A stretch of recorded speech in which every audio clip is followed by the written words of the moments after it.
جو ہے آپ نے سب دکھا دیا کہ ٹرائل کیا ہوتا ہے. اس لیے یہ جو کینگرو ٹرائل ہے اس کو بند کیا جائے اور براہ راست دکھایا جائے عمران خان کا ٹرائل. اس لیے کہ جو شرطیں وہاں لکھی جا رہی ہیں وہ ساری رپورٹ ہو رہی ہیں.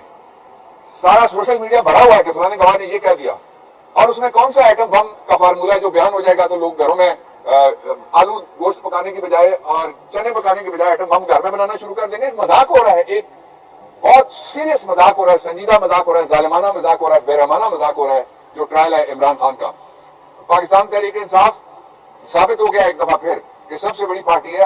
قیدی نمبر 804 آپ یاد رکھیے گا سارے کہ جب بھی عمران اور کپتان اور قیدی نمبر 804 کی آواز باہر نکلے گی میدان کھلاڑیوں سے بھر جائے گا. باقی ایف آئی اے یا پی ٹی اے یا پیمرا یا کوئی اور ادارہ ہے اس کو ایسے کرنے چاہیے کہ لوگوں کی آزادی اظہار متاثر نہ ہو. اور جو صحافی ہیں وہ آزادی اظہار کا ایک بڑا ذریعہ ہے. اس لیے مجھے خوشی ہوئی ہے اس فیصلے میں ذاتی طور پہ. میں 3 باتیں آپ کے سامنے رکھنا چاہتا ہوں. پہلا یہ ہے کہ عمران خان کے خلاف جو اس وقت جیل کے اندر ٹرائل ہو رہا ہے وہ انٹرنیشنل ہیومن رائٹس ڈیکلریشن کی وائلیشن ہے. وہ European union human rights declaration کی وائلیشن ہے. اقوام متحدہ کی وہ جو ہم نے سائن کیے ہوئے ہیں ڈیکلریشنز ان کی وائلیشن ہے. اور سب سے بڑھ کے پاکستان کے آئین کے آرٹیکل 10A کی بھی وائلیشن ہے. میں مطالبہ کرتا ہوں کہ جو ریکارڈنگ ہوتی ہے اب سپریم کورٹ آف پاکستان میں سے بھٹو کیس اور ملٹری ٹرائل کورٹس کیس اور دوسرے کیسز جو ہے وہ براہ راست جا رہے ہیں جو بڑا اچھا قدم ہے. میں مطالبہ کرتا ہوں عمران خان کا کیس اس کی پچھلی ریکارڈنگ بھی پبلک کی جائے تاکہ لوگوں کو پتہ چل سکے کہ کیا ہو رہا ہے. میں یہ بات آپ کو حیران کن شاید لگے کہ عمران خان جب ایویڈنس ریکارڈ ہو رہی ہوتی ہے شہادتیں لکھی جا رہی ہوتی ہیں تھوڑی دیر کے لیے ان کو لایا جاتا ہے پھر سیل میں بند کر دیا جاتا ہے اور ان کی غیر موجودگی میں ساری کارروائی ہو رہی ہے. پاکستان کے قانون کے اندر کسی کو وکیل کے حق سے محروم نہیں کیا جا سکتا. چوائس کا وکیل ہر ملزم کا حق ہے. آئین کے آرٹیکل 10 کو آپ اٹھا کے پڑھ لیجئے. اور یہ فنڈامنٹل رائٹ ہے وہ وائلیٹ ہوا ہے. اور اس وقت وہاں پہ کوئی ٹرائل نہیں ہو رہا, مرڈر آف اے ٹرائل ہو رہا ہے, خون کیا جا رہا ہے انصاف کا. دوسری بات یہ ہے جس شخص کے لیے یہ سارا کچھ ڈرامہ سٹیج کیا گیا تھا جب وہ اسلام آباد ایئرپورٹ پہ اترا نواز شریف تو اس کو سفید جھنڈی دکھائی گئی تھی. اب اس کو لال جھنڈی مل گئی ہے. وہ کوئی وزیر اعظم وغیرہ نہیں بن رہا, نہ وہ ملک سنبھال سکتا ہے. وہ اپنے کاروبار کے علاوہ کچھ بھی نہیں سنبھال سکتا. وہ اپنے خاندان کے علاوہ کسی کو بھی نہیں سنبھال سکتا. اور اپنے مفادات کے علاوہ وہ کسی کے ساتھ بھی مخلص نہیں ہے. اور کوئی بند کمرے میں یا بند دیواروں کے اوپر یا بند پردے کے پیچھے کوئی فیصلہ قابل قبول نہیں ہوگا پاکستان کے لوگوں کے لیے. پاکستان کے لوگوں کو موقع دیا جائے. 5 سال میں ایک دفعہ موقع ملتا ہے اور کوئی سرکاری ملازم بیوروکریسی یا جو 5 گورنمنٹ اسٹوڈنٹس بیٹھی ہوئی ہیں یہ بیٹھ کے یہ کہیں کہ اس کو ووٹ ڈالو اس کو نہ ووٹ ڈالو, اس طرح سے ووٹ ڈالو, اس طرح سے الیکشن لڑو. لوگوں کو آزادی دینی چاہیے. یہ آزاد ملک ہے, اس کا آئین آزاد کیا جانا چاہیے, اس کے میڈیا کو آزاد کرنا چاہیے, اس کے نظام قانون و انصاف کو آزادی سے کام کرنے دینا چاہیے.